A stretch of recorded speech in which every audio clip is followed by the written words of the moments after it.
E é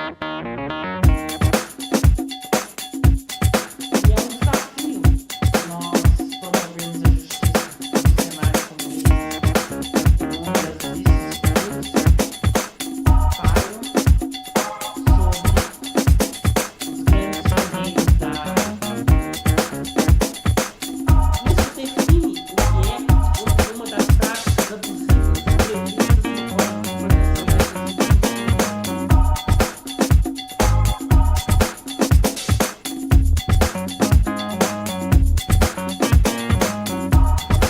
Olá, tudo bem? Eu quero falar hoje sobre contrato de arrendamento e parceria agrícola, a diferença, né? As suas distinções de acordo com o que diz lá o Estatuto da Terra e o decreto que o regulamenta. O arrendamento rural, ele é o contrato agrário, né? A natureza jurídica dele é que é um contrato agrário pelo qual uma pessoa se obriga a ceder a outra, né? O arrendador, né? Obriga a ceder ao arrendatário, né? Por prazo determinado ou não, o uso e gozo do imóvel rural, parte ou partes deste mesmo imóvel, incluindo ou não outros bens, que são benfeitorias ou facilidades, né?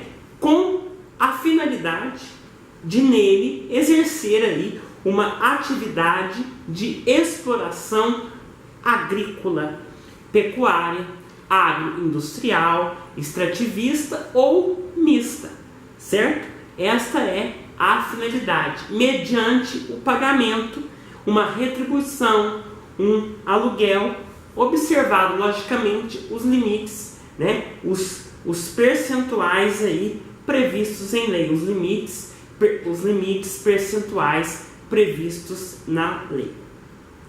O contrato de arrendamento quanto o contrato de parceria, ambos, eles devem obediência ao Estatuto da Terra, que é a Lei 4.504 de 64, regulada pelo Decreto 59.566/66,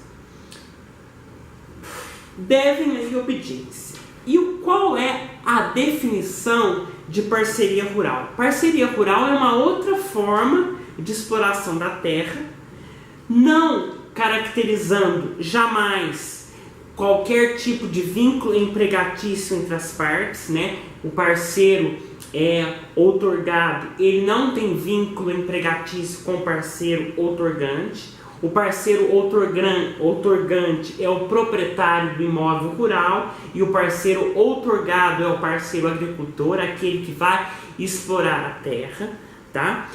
E vamos aqui falar agora sobre os prazos legais, né? Tanto do arrendamento quanto da parceria agrícola.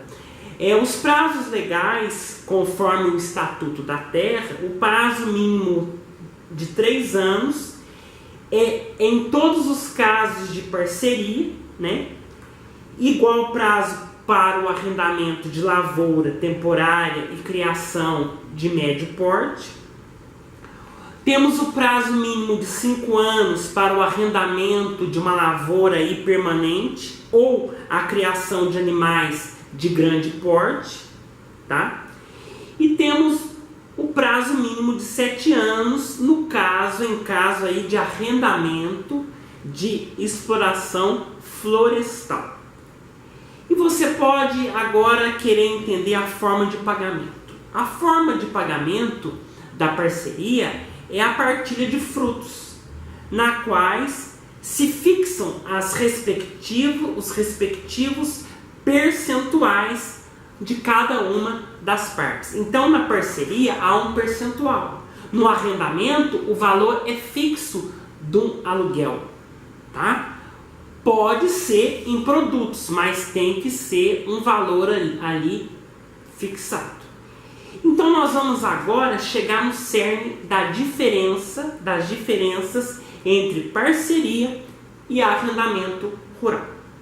Quando se a gente fala em arrendamento rural, deve constar, né, do contrato sempre o preço do arrendamento, da renda. Tem que estar expresso em quantia determinada em dinheiro, significando ali que o seu preço tem que ser traduzido em moeda corrente, né? Porque é este o principal aspecto de sua natureza contratual. Isso eu estou falando no arrendamento. E quando se fala em partilha de frutos, é evidente que estamos falando de uma particularidade inerente à natureza do contrato de parceria.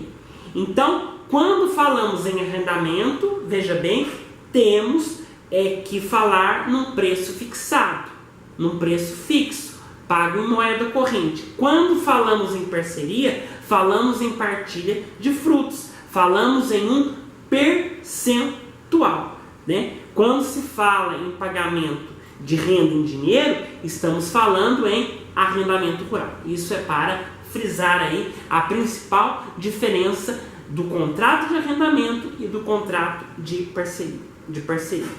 A cota do proprietário, no caso de parceria, ela não pode ser superior aos percentuais estabelecidos na lei. E o que a lei fala? Primeiramente, a lei vai falar sobre 10%. 10% quando concorrer apenas com a terra nua. Então, a cota do proprietário, ela não pode ser superior ao percentual estabelecido em lei. E o primeiro percentual que a lei fala é de 10% quando concorrer apenas com a terra nua. Somente a terra nua. 20% quando concorrer apenas com a terra preparada e para moradia, 30% quando concorrer também com o conjunto básico das benfeitorias para a produção de determinada cultura ou criação, e metade, 50%, quando concorrer além desses bens que a gente falou de benfeitorias, de produção ou determinada cultura ou criação, concorrer aí, utilizar máquinas, implementos agrícolas, sementes, e no caso de criação de animais, com a proporção superior a 50% dos animais criados.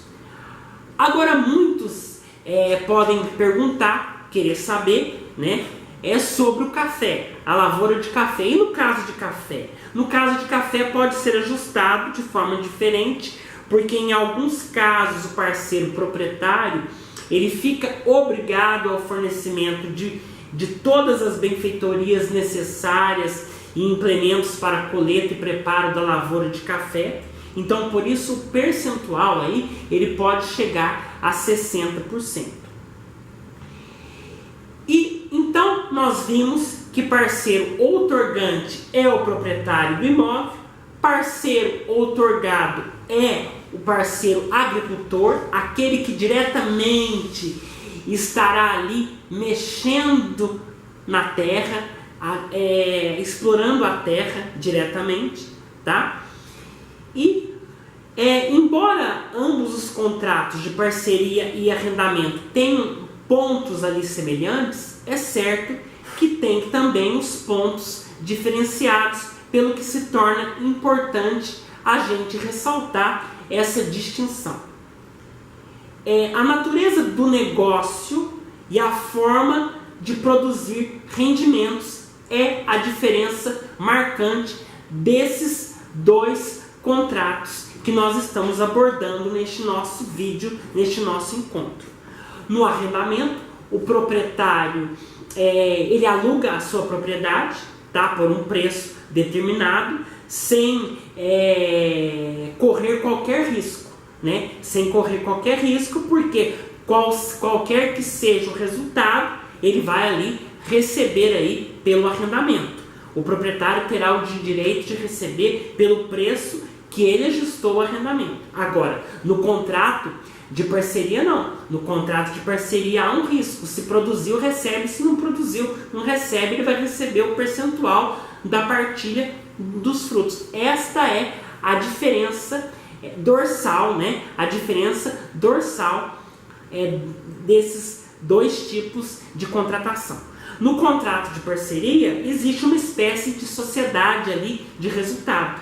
No entanto, juridicamente, não chega a ser um contrato de sociedade, até porque as partes contratantes, parceiro outorgante, que é quem é o dono da terra, e o outorgado, aquele que vai explorar diretamente a terra, ocorre o risco do resultado da colheita, né? Corre o risco do resultado da colheita. Isto é, se houver perda de frutos, como eu disse, a serem colhidos, ou se houver uma queda de produção estimada, ambos os contratantes aí, eles vão suportar aí este ônus, né? Não tendo qualquer deles o direito de exigir ali qualquer tipo de recompensa. Isso ocorre, logicamente, diga-se de passagem, se não houver aí culpa, né, de qualquer das partes. Se não houver culpa de nenhuma das partes, logicamente, ambos aí vão sofrer aí os prejuízos, tá? Pela colheita mal feita, né, por não produzirem, eles vão ter aí o risco. E a forma de pagamento? No arrendamento, o preço ele é fixo, né? Já na parceria, o preço é em percentual sobre os frutos ou grãos a serem colhidos. Então, essa é a diferença dos dois contratos. Então, esclarecidas essas diferenças, é oportuno lembrar que as diretrizes traçadas pela lei para o contrato de arrendamento e de parceria, eles se encontram, né, no Estatuto da Terra, tá? Aí aplicam a semelhança entre eles, se aplicam as regras do contrato de arrendamento, se aplicam à parceria no que eles são semelhantes, né? As diferenças estão no risco do negócio e no preço do contrato.